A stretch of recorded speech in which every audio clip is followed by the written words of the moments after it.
Just imagine, how would you feel if that innocent-looking girl living next door turned out to be a serial killer? This is exactly the kind of story told in the 2018 film The Bad Seed. The film begins with a 9-year-old girl named Emma. She was watching a cat drown from her bedroom window. She drew the curtain and went about her daily routine. There wasn't a trace of sadness on her face. Her mother had passed away and she lived with her father, David. She was a smart girl with good habits, but it seemed as if she didn't have any human emotions at all. At breakfast, she told her father that winning the school's citizenship award was her dream. While they were talking, her aunt Angela came to visit her. She told David that she had found a new babysitter for Emma. It turns out that Emma's previous nanny had died in a strange accident. During their conversation, Emma told them about a dead cat in the fountain outside. David took the cat out, but there was no sign of sadness on Emma's face. That day at school, the children in class got scared because of an insect. They all moved away from it in fear, but Emma, without any fear, trapped it in a glass and let it out the window. David was interviewing Chloe, Emma's new babysitter. He liked Chloe's work and hired her for the job. Chloe also found David very interesting. Meanwhile, at school, a girl named Katie bumps into Emma while playing, but Emma gently helped her up with great kindness. Her teacher was watching everything closely. It seems as if Emma is trying to appear kind in order to win the citizenship award. We see that at night, she was practicing her smile in front of the mirror. The award was to be given the next day. David got her ready and drove her to school.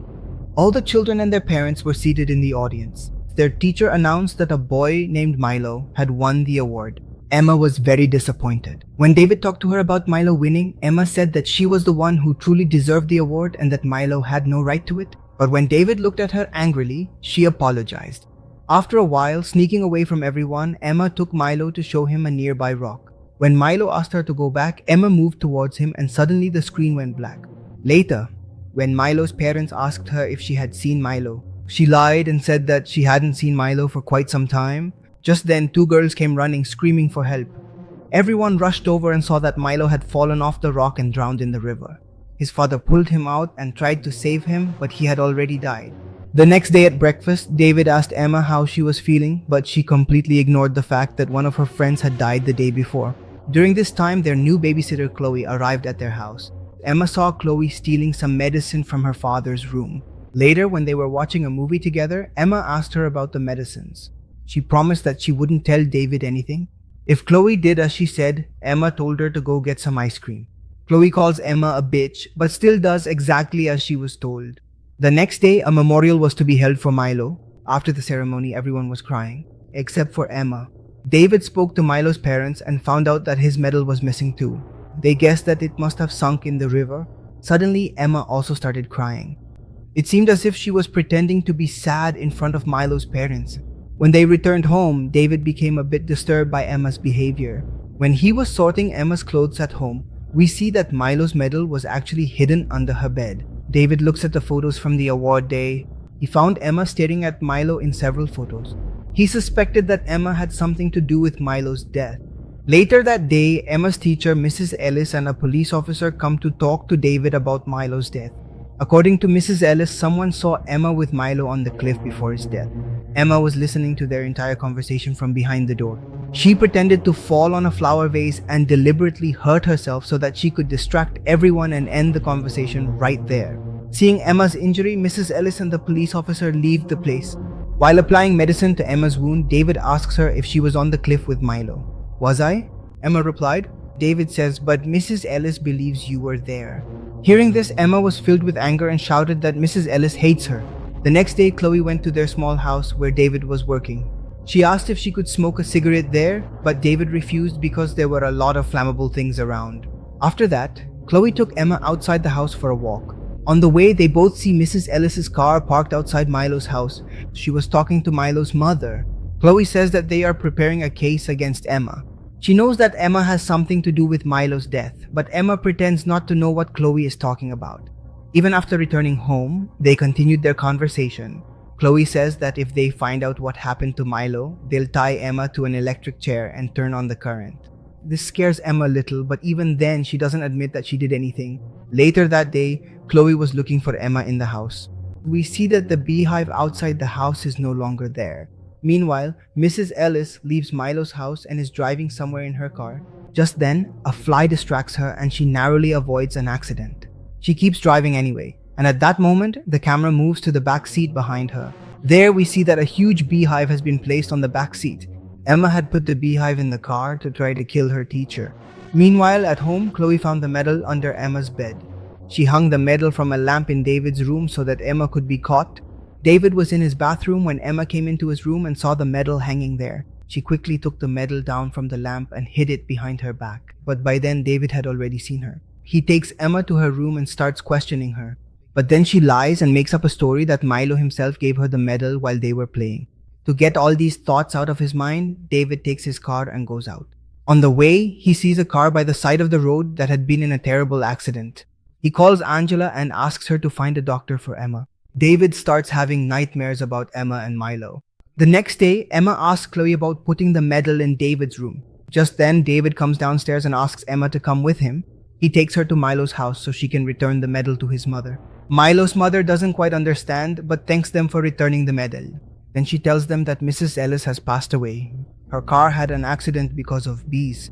David was shocked and Emma started crying, saying that Mrs. Ellis was her favorite teacher. However, on the way back home, all of Emma's sadness seemed to disappear and she went off to bake cookies with Chloe. David was quite troubled by her behavior. Later, while he was working at home, he noticed that the beehive was no longer there. He began to suspect his daughter was involved in Mrs. Ellis's death. The next day, Emma had her first meeting with Dr. March. They had a rather long conversation. As she was leaving, Dr. March told David that his daughter was completely normal, just like any other child. Emma even managed to fool the doctor. When they both returned home, David saw that Chloe was comfortably enjoying the sunshine. In conversation with Emma, she mentions that David was looking at her with interest. Chloe even goes so far as to say that maybe one day she could become her stepmother. Hearing this, Emma became very angry and told her to stay away from her father. That night, Emma asked David if he had started liking Chloe. David couldn't understand anything. She also told David that Chloe wanted to become her stepmother. But David was already running late to go out, so he left without explaining much to Emma. A little while later, while watching TV, Chloe heard some noise. She started looking for Emma but couldn't find her anywhere. She saw a shadow outside their small house through the window. She went outside to look for Emma. When she entered the small house, the door suddenly shut. She tried to open the door but it was locked from the outside, and just then a fire broke out. Chloe saw that Emma was watching her through the window. She tries to hurt her but the fire engulfed her and she was reduced to ashes right there. As soon as David arrived home, the police told him that Chloe had died. Emma had also been taken to a police officer's house from there. David went to her and hugged her. That night, he went into Emma's room. He sat in front of her and gently asked if she had hurt Milo. He assures her that he will do whatever he can to help her. But for that, Emma will have to tell the whole truth. Emma finally admits that she was the one who pushed Milo off the cliff. She makes an excuse that Milo was about to complain about her to take her medal. Then very calmly, she says that she won't do it again. David was shaken to his core. Then he asks Emma about her previous nanny, Miss Livia. She reveals that she was the one who pushed Mrs. Livia down the stairs because Mrs. Livia was holding her hand. She says that Mrs. Livia should have been more careful. She held my hand too tightly. As Emma kept talking, her anger kept growing. She tells David that she was the one who killed her teacher, Mrs. Alice, and Chloe as well. She started screaming that Chloe was trying to become her stepmother. David couldn't believe that his little daughter could commit such terrible crimes.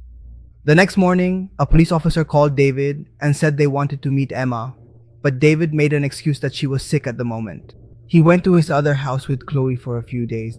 There, their security guard welcomed them. In the evening, the police officer called David and told him that the fire had been set intentionally, but they still didn't know who did it. He became very worried, thinking that his daughter was about to get caught. The next day, while David was sleeping, Emma came into his room and kissed her father on the forehead. She closed all the windows and turned on the gas so she could kill her father. She went outside and sat by the lake. The sharp smell of gas woke David up. He quickly opened all the windows and turned off the gas. He saw Emma sitting by the lake and realized that she was the one who had tried to kill David. He went up to her and asked why she had done it. Emma replied that if something happened to David, she could live with her Aunt Angela, who actually liked her. David took her hand, calmed her down, and gently brought her back home. We see that David crushed some medicines and after a while brought a cup of hot chocolate for Emma. They both drink hot chocolate together, after which David puts her to bed. It turns out that David had mixed a lot of sleeping pills into Emma's hot chocolate and made her drink it. That night, while he was sleeping, Emma entered his room. She had a gun in her hand which she pointed at David. She fired the gun but somehow missed the target. The sound of the gunshot woke David up. He asks Emma how she's still alive. She replied that she had already switched the two cups. Seeing that Emma was about to kill him, David lunged to snatch the gun from her hand. Emma quickly grabbed his phone, called the police, and hid in the bathroom. David advanced toward her with the intention to kill. Emma told the police officer that her father was trying to kill her. David broke down the bathroom door and pointed the gun at Emma. Hearing the sound of gunfire, the house guard also arrived, and before David could shoot Emma, the security guard shot David to save the child. David died on the spot. The next morning, her aunt Angela also arrived there. She tells Emma that perhaps her father was mentally ill. Thinking about how much this little girl has been through, her aunt hugs her. Suddenly, Emma's expression changed and a wild smile appeared on her face. Be sure to share your favorite part of the story in the comments below. If you like the story, give it a like and